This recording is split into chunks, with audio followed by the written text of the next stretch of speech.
All right, so I think we're good. So today is going to be the first time I ever did a demo for an ocean, so bear with me a little bit. I decided to do just like one which shows something like this from a painting I've done in the past, where it has the plume of water coming up. Okay, so. Good? Yeah, go ahead. I also want to say one more thing. I made my own board here to stretch my picture on. So this watercolor paper comes from a roll. So I Put this in stretch here. Do you it. have a It's pocket very on it? economical. Keep it- Can you hear me when I speak? Then how can you answer my question? Well, anyway, so it's fine. So is this okay now, John? Yeah, keep going. You sure? Better that way? I think it's just not up far enough like that. That's better? I'll go like this the whole time. So anyway, I have this board that I made myself. I took a couple of cardboards and I put them together with tape on the ends and covered it with plastic. And now I can stretch my paper on here anytime I want. So it's kind of nice to be able to do that because paper is expensive and it's nice to have something you can do that with. What weight paper are you using? This is 140 and this is Arches 140 cold press paper. My favorite.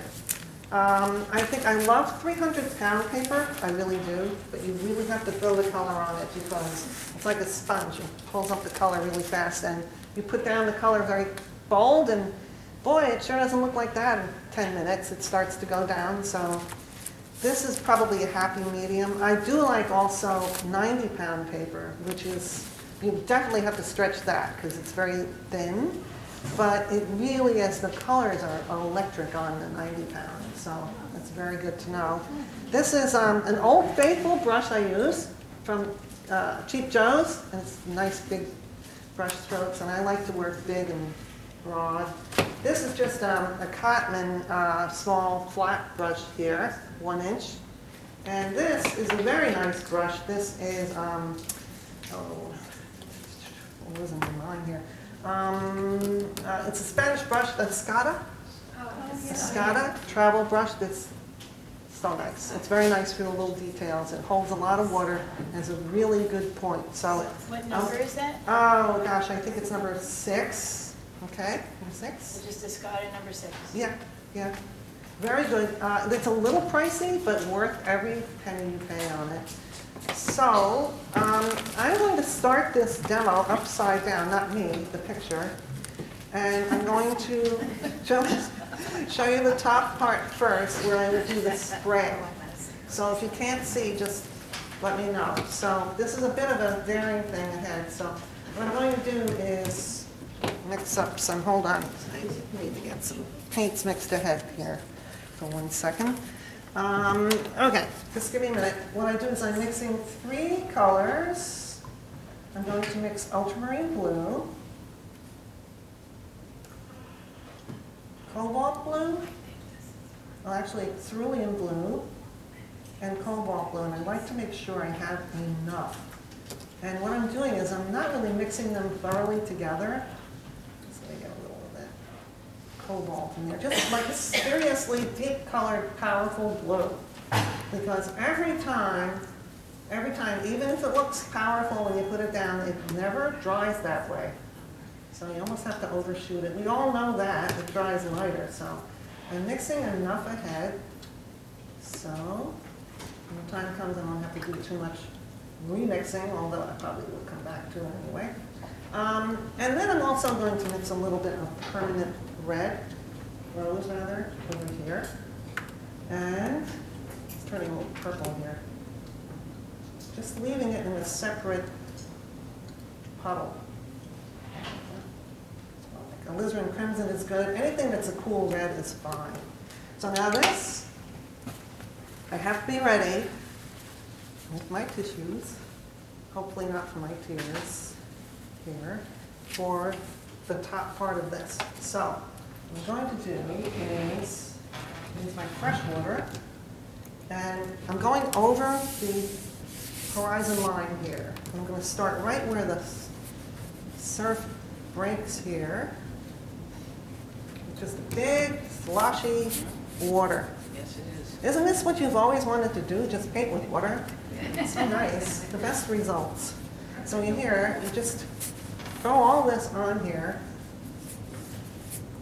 And make sure no islands of paper. You kind of look on the side. What this does is it guarantees a soft edge on that water that's popping up there. So I'm getting a lot on there because under the lights here, it's going to start to dry. Yes, it is. That's what Right? she's saying. So now I'm going to just drop some paint in. These are the pinks. Here we go, pink ocean. Like that. Just some pinks, just let it all start to blend in. And then comes the death row here. You just have to hope and pray it's going to be okay. You just try not to go into the plume itself and bring it out. And so, very sloshy, see? It's almost terrifying. And if it's not enough, you just get a little more intensity in here. Just work outside of that plume. You leave the plume alone, pretty much. I should be looking at this upside down here for my guide. And just mix it in and let it blend on its own, okay? And the one thing nice when the paper is wet is that it's got so many more possibilities. It's going to do beautiful things without you. You know, beautiful things without you. So now that looks very streaky and what have you. Doesn't matter. Just keep floating it in there. I have practiced this, and even if you just want to do something like this on your own to practice the plume, it's worth it. And get a little more. See, when you use cerulean, you have a little bit more oomph in the color because it's more opaque. So see, I'm not going into the, so then you can tip it and hope it's not going to do anything terrible. Try to stay out of the way of that plume. See the soft edge coming in? Very nice. And you can also throw some purples in there. Why not? Theresa, why do you start upside down? Because the reason is, if I start here, it's going to run down. So in other words, I will flip it around and work the other part while this dries. Sometimes it's also good to work upside down. If, let's say, if you're working from a photograph, because you see, you know, more abstractly everything. You're not looking and thinking tree or leaf or something like that. So I'm going to leave this, do its very odd watercolor things here, and leave it alone. And I'll probably come back in here, I know I will. You know, maybe what I would do is take a tissue here and maybe pull a whisk, see like this on the edge. This would be a little bit also how you would do clouds. In other words, you can pull, you can make a little point with your tissue like this, and you can pull it. If it's wet enough and dark enough, that's when it works best, see? And then you can also crumple up your tissue before you throw it away. You can press and get a harder edge, see? So in other words, this is a little bit how you would do clouds as well. So, here. Later, I will come back in and carve the fine points. And here I could, maybe a little bit now, get in there with a fine point brush and carve a little bit in here. But later I will be back in here to refine this a little bit more. But see, now you do the big strokes first. Wet, crazy, nuts. It's like the high dive of all time. And you move it around. And this is the thing that if you have a big brush like this, it's the ticket because it forces you to be brave, make terrible mistakes, and live with them. But also, it gets you out of your fear mode because I see way too many people being terrified of watercolor, being afraid this, that, and the other, they're going to ruin it and all that. But see, with this fine point here, I can go back in and start to get a little bit more detail here.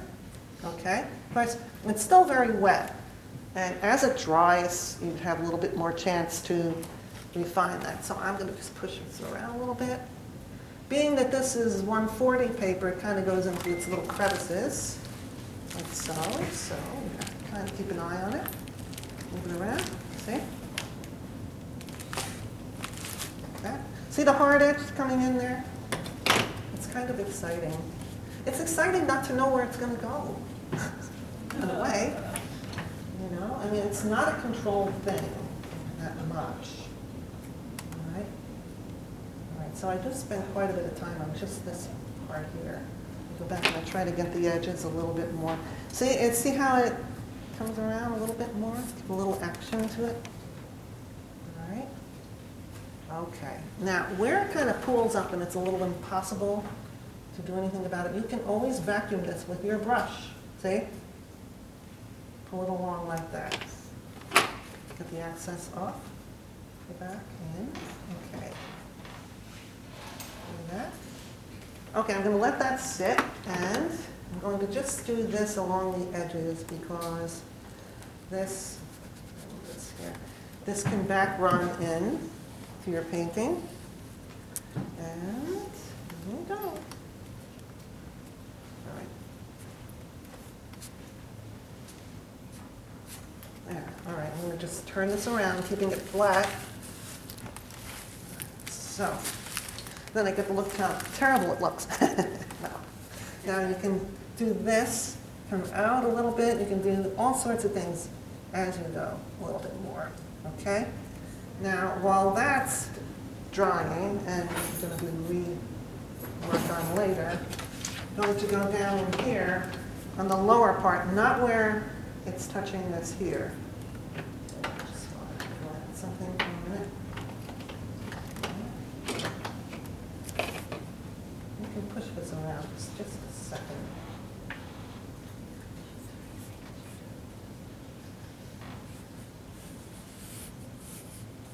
Hold on.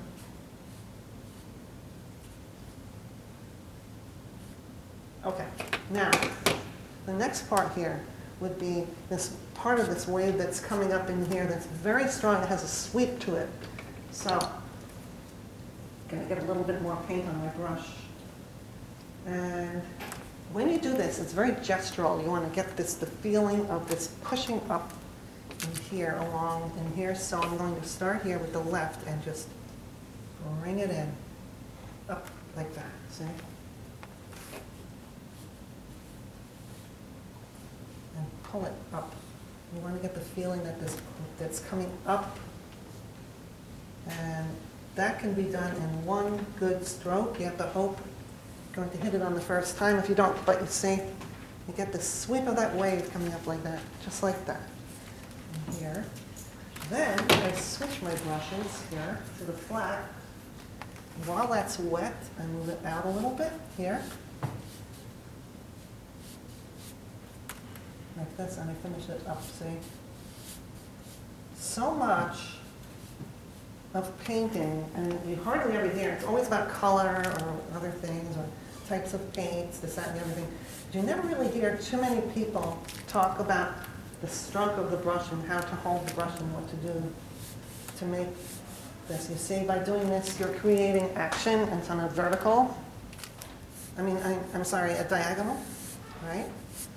Now here, you also just go back in here and get a little feel for using the tip of the brush here. So I'm using the sharp edge of the flat. See? Like this. It's very calligraphic.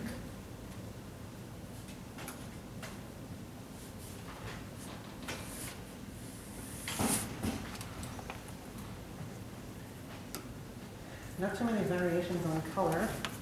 It's okay. You can put a little green in there if you want as you go. For the smaller forms. So you work big forms to smaller forms. You see a little bit of smaller forms coming in now. See? It's good to just practice something like this. Take your brush and try this. you know? That kind of thing. Okay, so, see, I put that on very strongly, and boy, does that still needs to be enhanced. So I'm going to just move a little different color in here. I'm going to use a little hooker's green here, just to vary it. Hooker's green is nice. It's a very good. It's very strong. If you find it a little too strong, you can move a little yellow ochre into it. Get a little earthier hooker's green, tiny bit. That might be a little too earthy, but don't forget, with watercolor, as you layer, you can do so many things. Now in here, I'm going along this little bubbly mass in here on the bottom. I'll just use a little yellow ochre more.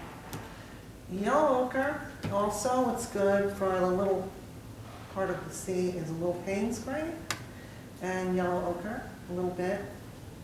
You get that kind of a, almost like a Davies gray type of gray. It's not really too green. Here, and you can always go on top of the little blue later. That's me, that's just what I do. Okay, here. Let some colors flow into each other here. Bring it along. You use a sharp edge here for the bubbles in here. You always want to get the feeling that you're carving the edges. Carve. Maybe a smaller one. This is this little brush that's wonderful. It's got a brush here. So glad I found these brushes. It's so nice. And a little green in here, just to vary it as it goes along in here. Lots more you could do with it, but this is just a big, like, general piece. So here. And all the while you do this, you could also show the little pieces of white spray coming up. You can carve them in as you go. Just pull it along. Yeah. Switch.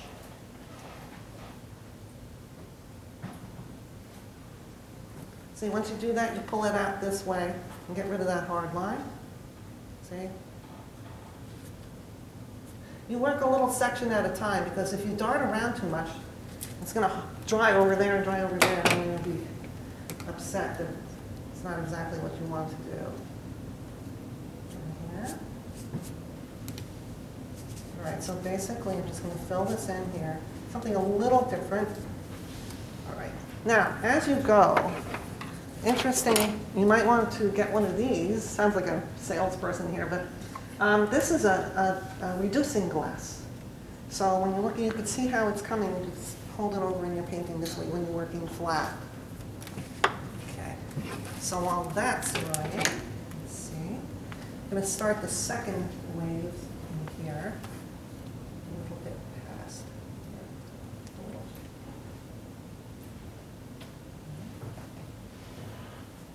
Start that second wave.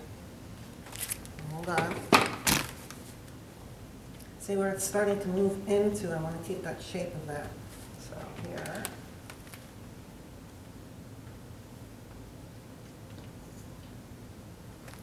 And you can get a little shadow on that plume here. And this is a little purpley version of Payne's Gray, with a little bit of alizarin crimson or permanent rose. Start to get a little of that in there while it's wet. Let the water be the vehicle. All right, in here. Press a little harder, you get a nice edge. And here, I'm going to take a chance, see if I can pull up a plume of water. See, like that? The hook, it's going to be exactly right. See, like that, a little bit. Okay, now in here, move this over a little bit. And get a little green, and get some of that yellow ochre. Where the wave breaks. There's a lot to it. So much more than I'm showing you here.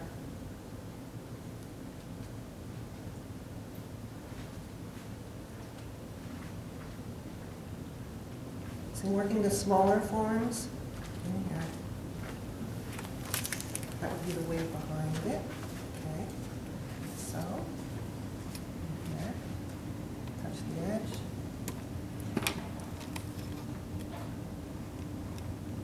Is everybody able to see?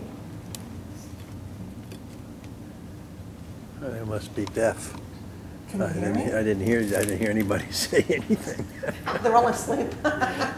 No, can you hear me? Yes. Now, should I hold this up here? Because I'm wondering, can you hear No, me? no, you're all right. Yeah, You can sure? hear, yeah. So like pause. I'm just moving the camera a little bit. That's all. Okay, is it better? All right, Yeah, see? that's good. I put that dark blue down. You think it was dark enough? That's not for that kind of force you want to show for this. So, anyway. See, this is still wet up in here. This is why I made it very soppy. So while that's wet, you can still go back in and shape that as you hopefully will get what you like, okay? So, some soft edges, some hard edges. It doesn't have to be all one big fluff or looking like a piece of concrete or something. You don't want that either. So now I'm just going to work in here a little bit, then I'm afraid I'm going to have to dry it. So, okay, I'm going to come down in here along where the rocks would be, get a little more green for variation here.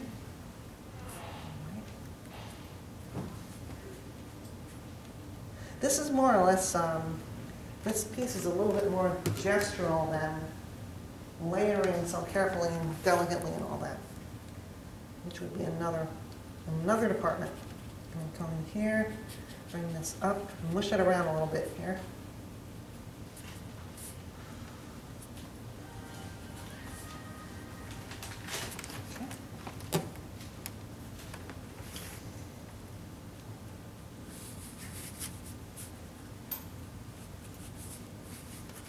Okay.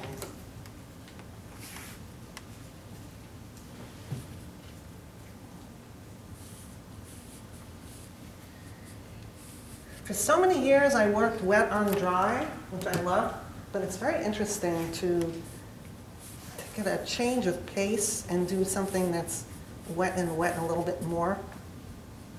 It's riskier, but it's nice. It's an interesting watercolor feel to it. So here,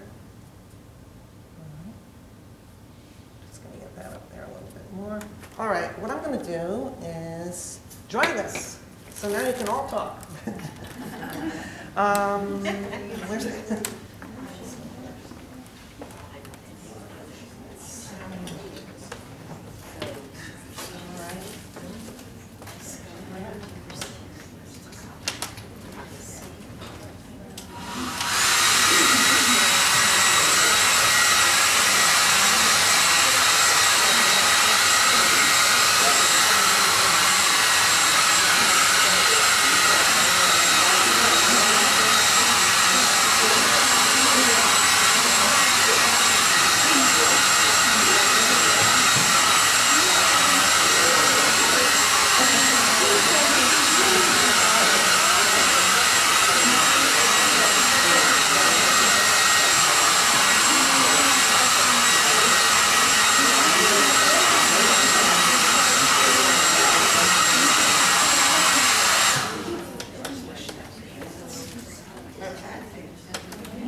All right, it's starting to take some shape here. All right. I'm going to go back up in here and reinforce this, get a little bolder. Look at this. Woo. Let's do it. Theresa, what brand of paint do you use? I use two brands. I use Daniel Smith and also Winsor Newton. I've gotten out of Winsor Newton's New Gamboge because it's not the New Gamboge I had hoped for. It changed. So now I use Daniel Smith, which is beautiful. I love it. So anyway. Would you have used the dryer if you were doing it by yourself? You mean this whole thing? Yeah. I don't know. I mean, I kind of like the soft edge effect, so I might have mixed it up, which I'm doing now. Maybe? I don't know, because I like the feeling of it's a little bit not so, I mean, because doing the dryer is possible, but it also could make it look a little bit more like concrete, you know? It becomes a little bit too, yeah, so. Here, you see like this hard edge here? That can be softened, just wisp it out, see? Like that. And you can reshape. I like doing this because it gives you a chance to shape while it's wet, say like this. See?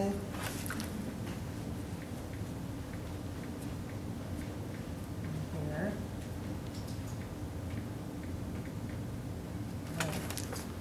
Pretty much. Yeah. There's way more you can do with this, but okay. Now, here. Okay. I'm afraid I have to blow dry one more time, so go back to talking.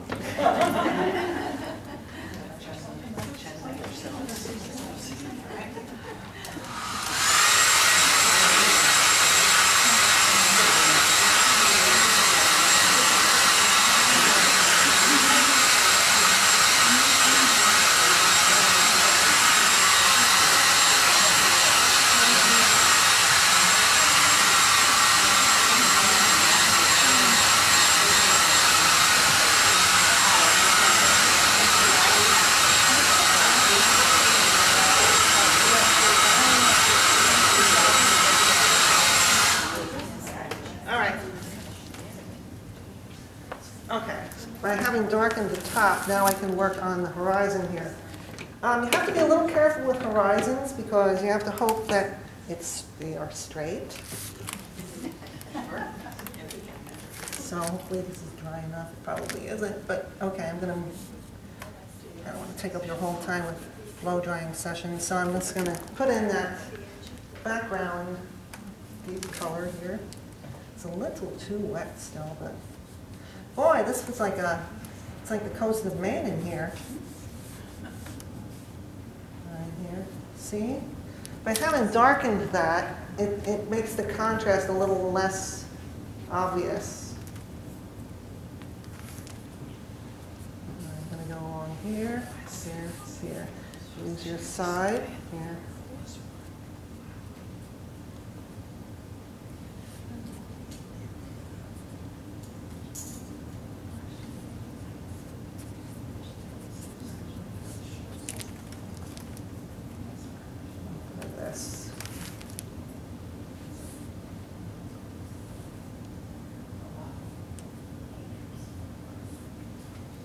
I think when you work wet and wet, what's interesting a little bit about it is that the uncertainty of it, which is a very fearful thing, but that can be good. You should do it. You fear most.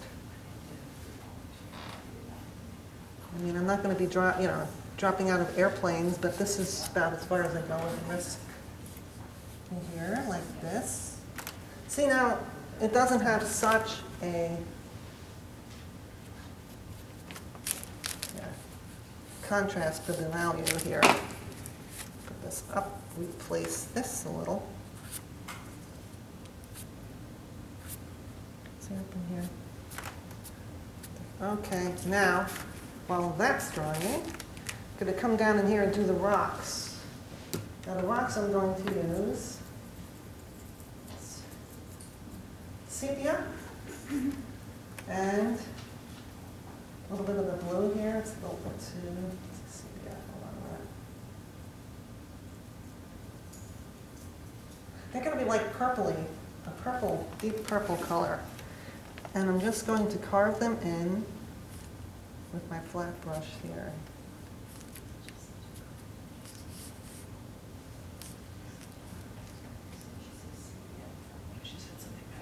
You can make the shapes of these rocks with just the brush stroke.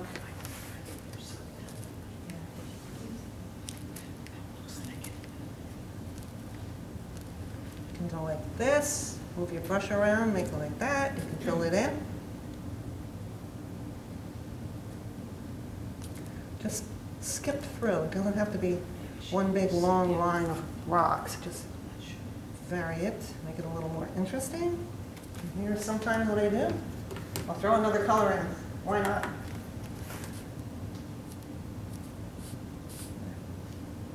There. Okay. Let that sit for a while. Marinate. Now in here, hopefully this is dry enough. I can start to get a little more intensity with the blue because it's okay, but it should use a little bit more oomph. So I'm going to go back in and pull it up. See? Look at that. Strong. Leap of faith.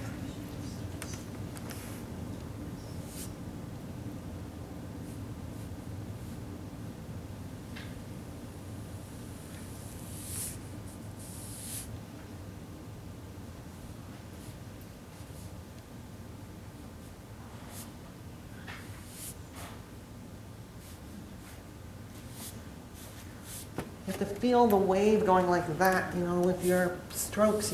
It's like you can, with your brush strokes, you're reinforcing that movement. It's very gestural. I mean, you could fill it in, it would be nice, but you might not get the energy that you would with a good brush stroke coming in. Listen, even when it skips, it's a good thing, a little bit. Just kind of leave it alone. That's what's hard about watercolor, leaving it alone. We know. I found that out the hard way myself. So many unfinished symphonies. That's okay, that's how you learn. So then filling in this major value gap in here. Gonna get a little more green for variety, and what I think I'm gonna do is mush that in a little bit. It's so instinctive, it really is. A little bit of green, push that up in there. Yeah.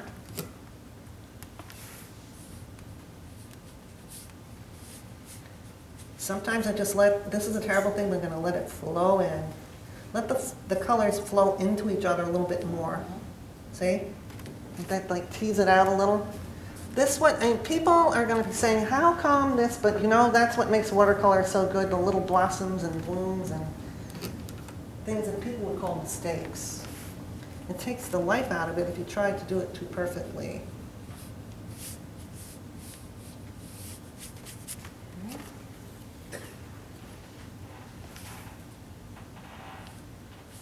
This is now using a little bit of cerulean blue. If you have any questions, don't be afraid to ask away.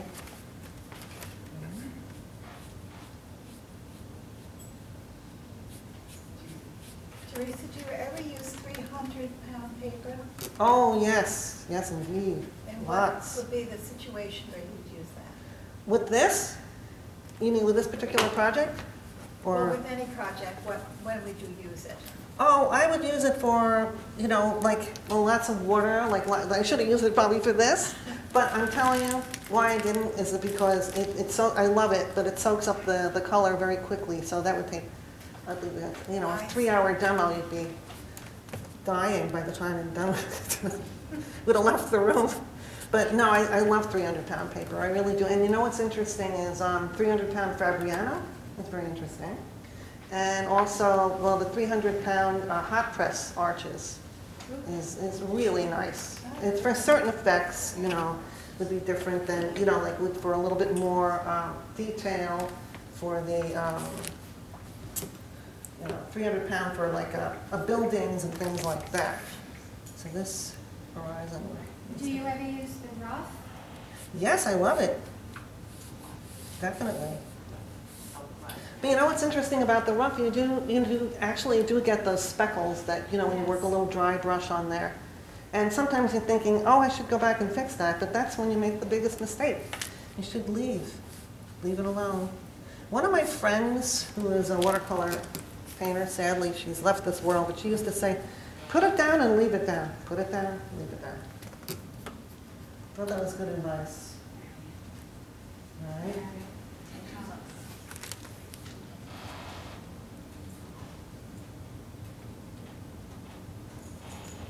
Okay.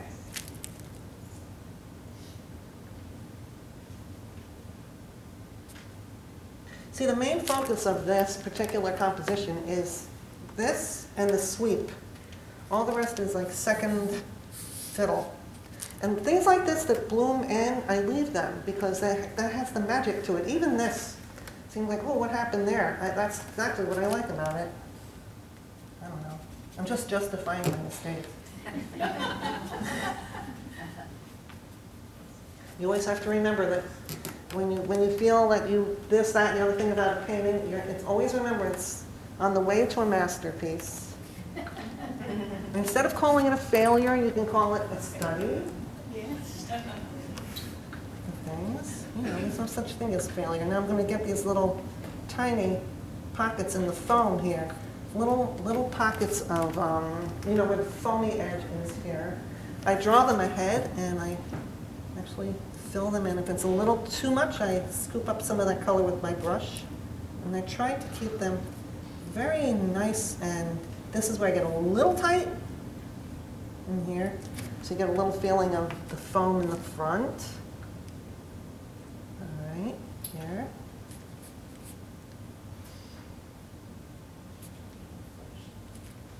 Now, if that gets to be a little too all over the place, you can go back and get a little gray in there.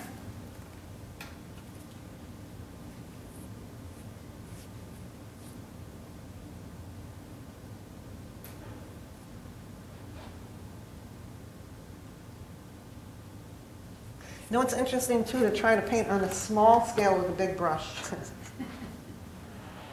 That's fun too. It's like anything else, you just need to work at it.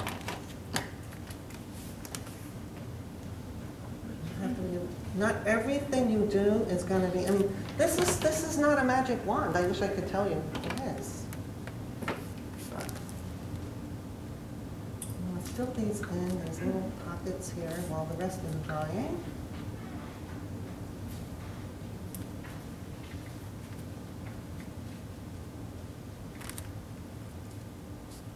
Some of it looks a little abrupt. I might change some of this as it goes. But you see how with this, maybe I'll fix that a little bit. It might be a little abrupt, but I might not change it yet.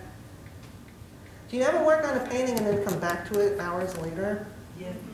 Yeah, that's what I do. Then you see all the bad things you did, and you're thinking, I should have done this and that. Or you can see if something's off, that's when you see it, much later.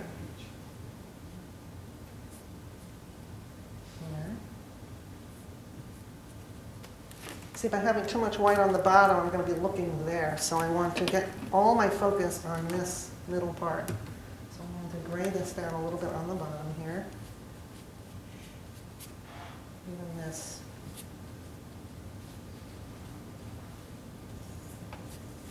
Mask some of it together. Like this. Now, when this is drying, I will probably bring up a stronger dark in here. Go back up in here.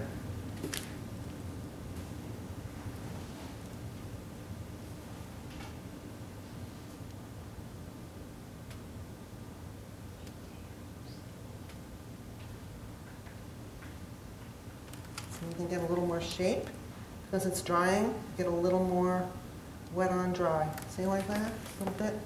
But the soft edge is nice. And you have to remember that the strongest contrast and the hardest edge will draw your eye to there. So that's what we're hoping for. Plus this scoop up should give a nice rhythm to it. In here. Now if I'm going too long, make sure you tell me. All right.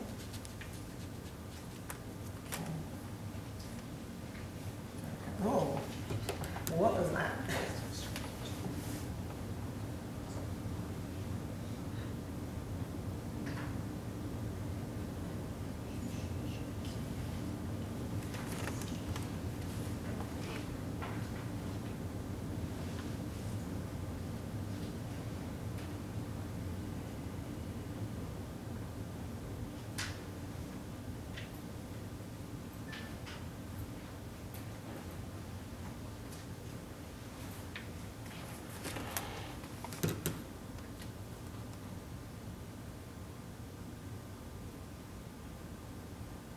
Now, this still needs more, but I don't want to be spending hours and hours when you're sitting there, but I would probably get this a little more intense here.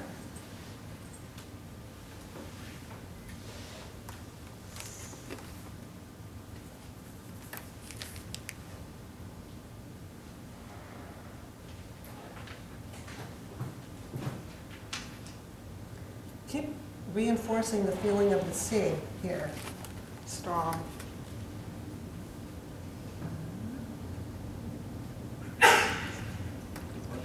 Bless you.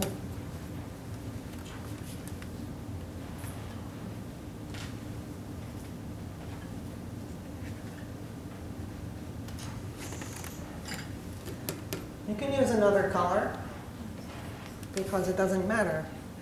It's the value that is worth counting and is going to make it what it is, strong or not strong, the value. See, that's a little bit of red in there. Why not?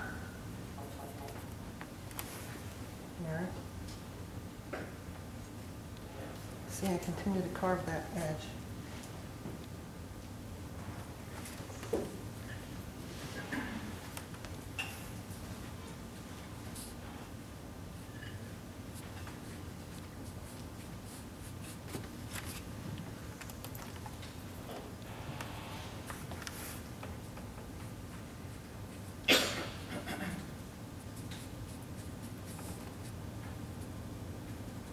A little bit of dry brush. See in there? I think I'm going to go back in there. See, it's instant. You're thinking, you really just need to just do this. See?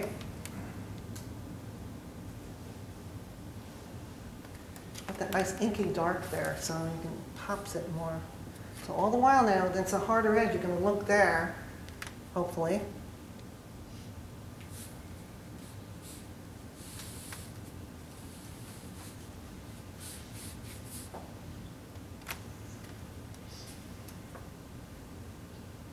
See, with this kind of brush, you can make those little tiny splatters. Now, I don't know if this is dry enough. It never is. Okay, I'm going to go a little bit dark down here. Now, that's a powerful green. But you could just ease that out.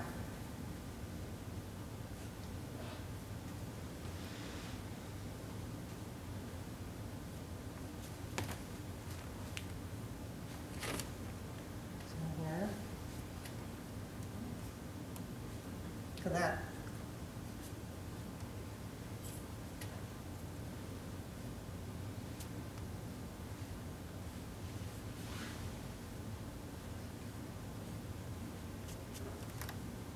See, by softening the edge, my eyes won't go there.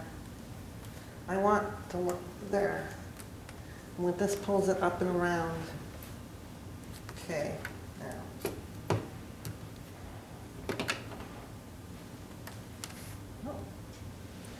Sharp.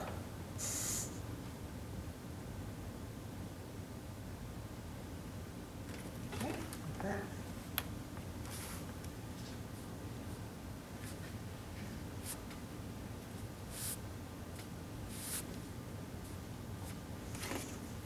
All the while this here. Now, this is a little too, needs a little more oomph. I'm going to get a little more blue in here. So many more things to be shown for an ocean. I mean, this is an ocean. The focus of this one is just that plume. There are other things where you're going to be looking at the translucency of the wave, and that's a different whole department.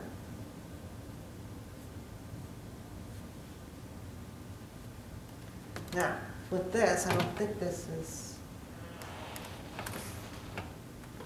dry enough. So you might have that talking opportunity coming up again soon. Okay. All right, I'm just going to dry this real quick. Let me know, Margie, if I'm staying too long. You are good. For what, 5 more minutes? Oh, no, more. You Oh, really? can have another I'm always half so hour. worried about being so slow, you know? Okay, no, you're good. Oh, okay. All right, just talk away. So it doesn't matter.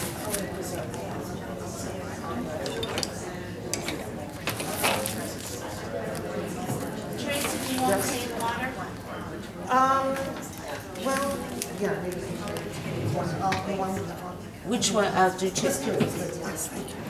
Which two do you want? Either one. Either. Thank you, thank you, thank you. You're welcome. All right.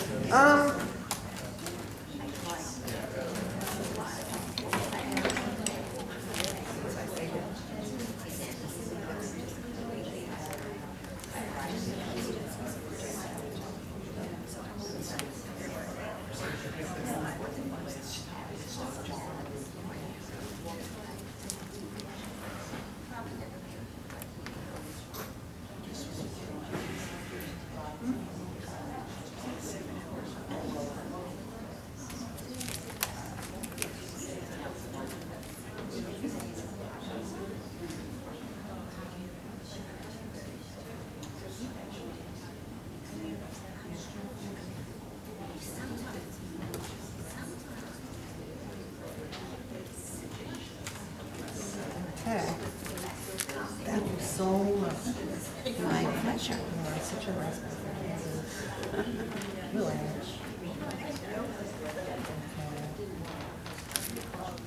Okay, being that that was dry enough, I could deepen that color because it was fading out on me. So, here.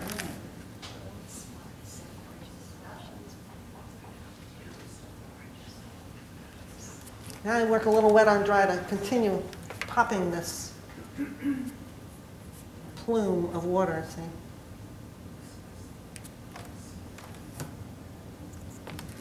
Ultramarine blue and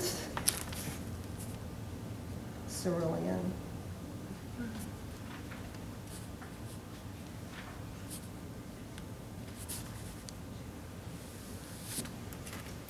Okay, pretty strong.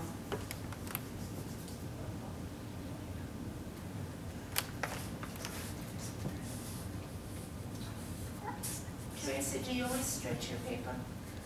I have to, yes, unless I work on I can't stand it when it loops around. Definitely. I used to only work in a block, and I love the block still.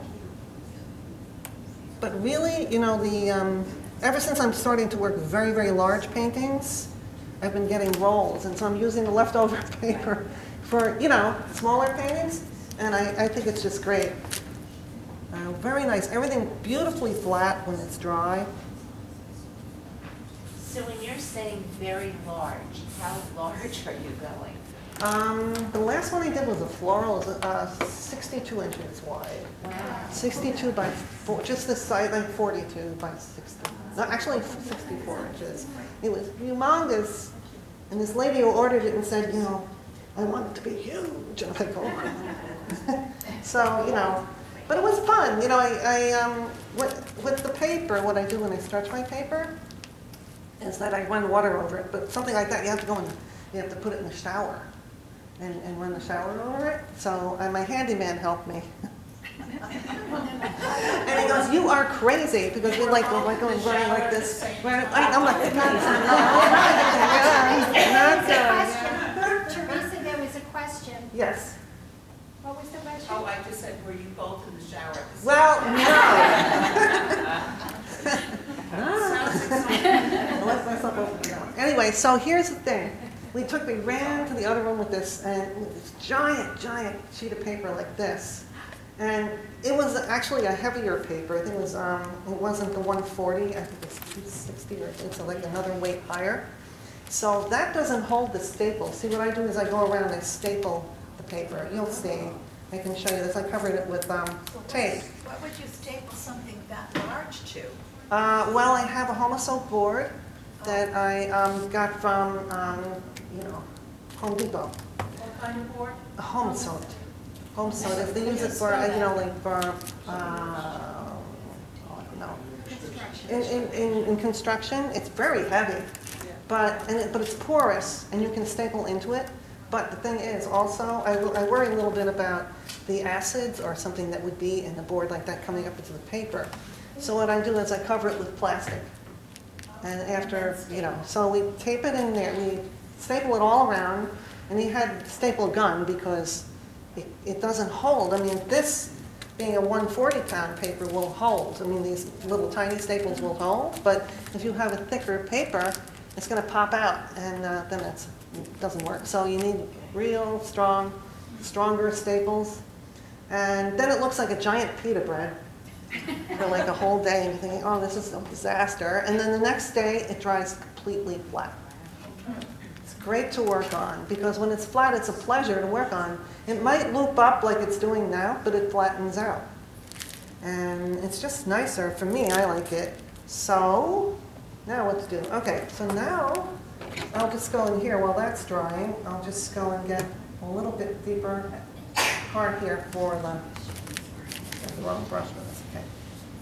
To accentuate the wave action here, I'm using a little paint spray and blue, and then go along the edge. Let's try to get a little frothy look here. Say like this to accentuate the wave action, say this way.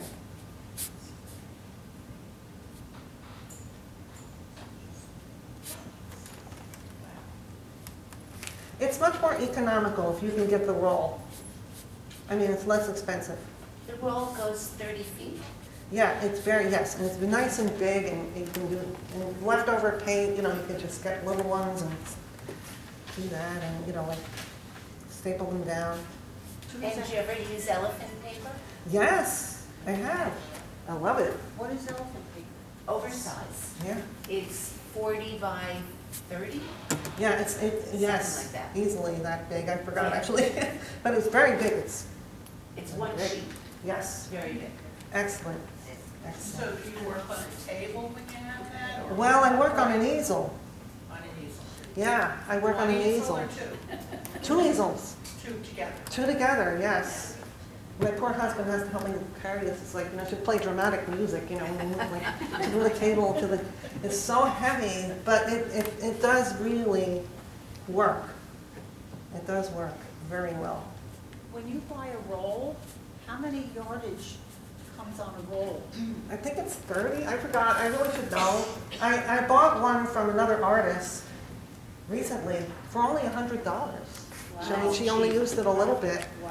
And said, do you want, you know, I'll sell it to you. I'm like, oh, thank you. That was a real find. But usually it's more than that, but it's quite economical. I think they're 30 feet Yeah. by 30 inches. You can do a very, very long, you know, even if you're afraid to do a big painting, you should try anyway. Because it's liberating to try, even if it's a disaster. It's a big disaster. Might as well. Just go all the way and make it all terrible. There's always cropping, right? What was that? There's always cropping. Yes, that's true. You know, we can make placemats, you know. So it needs a little more value change in here. See, wherever it seems a little bit like it's in need of more oomph, just use your arms more gestural way. Paint that way, see? Get the sweep of the ocean. No wonder I have dreams about oceans, because I paint them.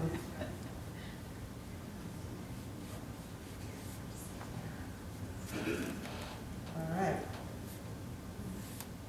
Do you paint differently when you paint on the easel versus flat?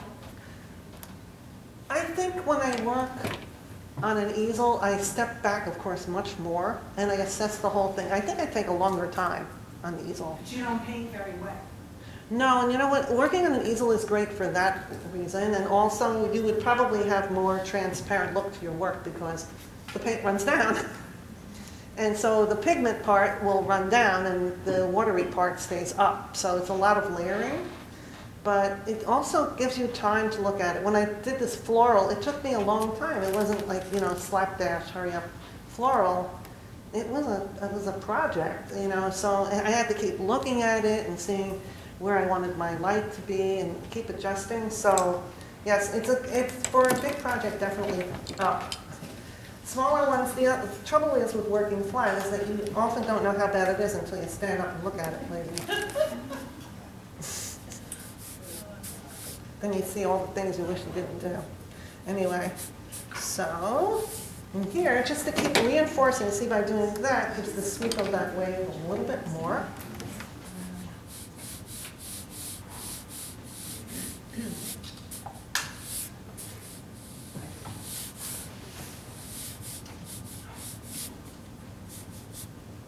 I like to be able to see how things progress as they go, you know, to stand back and look at. I wish they had brushes that would be like 10 feet long so I could see. Because it's hard, you don't know until you stand back that it was not the right thing to do, but it was too late. Oh. So yeah, that would be a great invention for anyone who wants to make $1 million. Let's close up this value in here a little bit.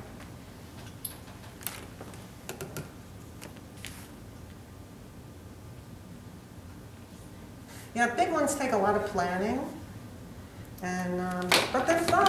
I mean, unless you just want to do a big abstract and, you know, don't worry at all, just plunge in and it's only a sheet of paper, big sheet of paper, but okay, now here I'm gonna just close up this value. It's a little too far away, so I'm gonna close the value up a little here.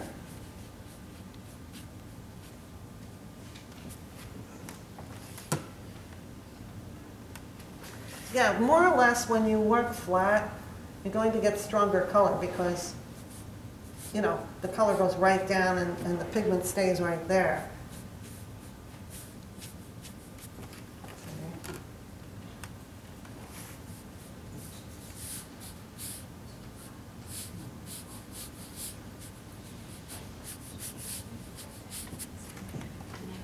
A little bit of wave action here.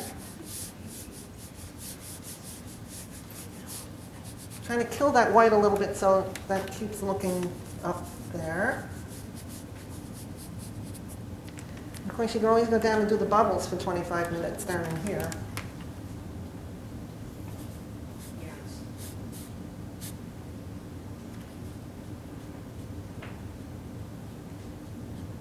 I think things when they're done a little bit more simply are a little bit more, as they say, iconic. You have like a little simpler statement.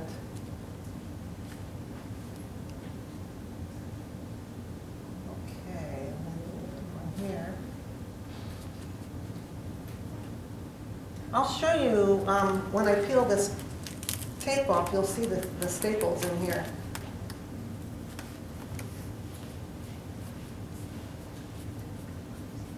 I know there's something else you can buy that will have a strip around that you just put it in there and you zip it up.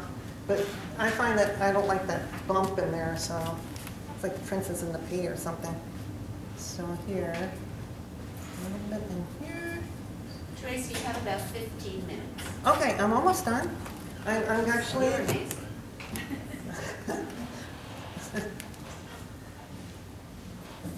Is this making sense? Oh, yeah. It's gorgeous. Try. This is, so I'm making apologies that this is the first time I've ever done a demo of the ocean, but anyway, so.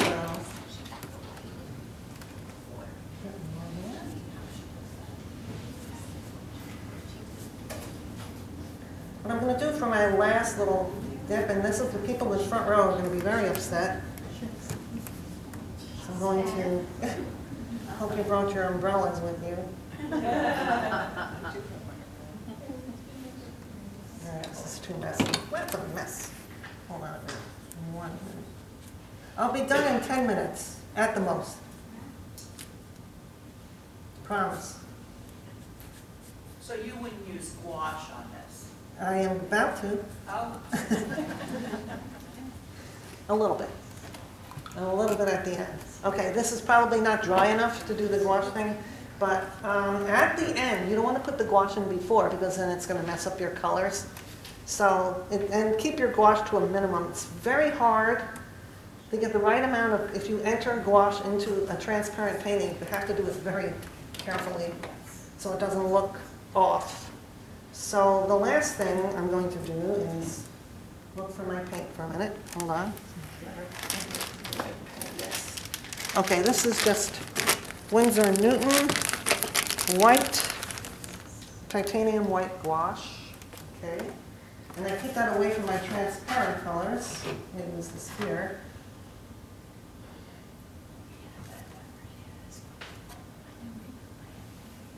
And I take not such a good brush. Yeah.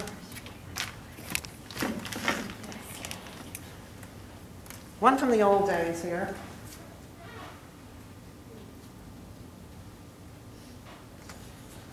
Okay, here goes nothing. Sling it.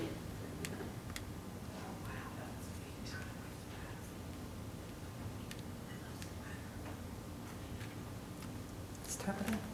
If it's a little much, just whoop, wash it out.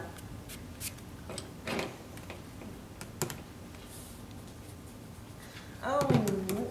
Good news.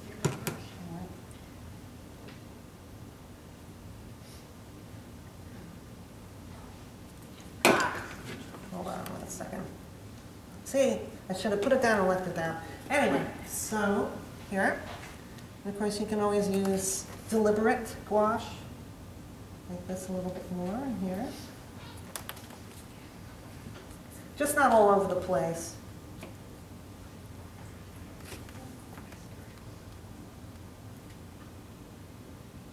Usually it goes all here. Okay, that's it. Did you Finito. add a little white to that, water to that gouache? to Yes, make I it did. smatter A little bit. And also if it's too white, you could put a teensy bit of yellow in it, just a Okay. little, to offset the stark white. Okay, that's it, done. Here you go. Thank you. Okay. All right, any questions? The size of the brushes, the big brush that you have, This is, I covered it up in my, it's a size 38. 30 feet. Yes. Here, I'll show you my, What company is it for? that is Cheap Joe's. Cheap Joe's, okay, hold on, see? It's still pretty wet, but see, those are my staples, see? It's a first. Thank you so much. Thank you. Okay, all done. Thank you so much.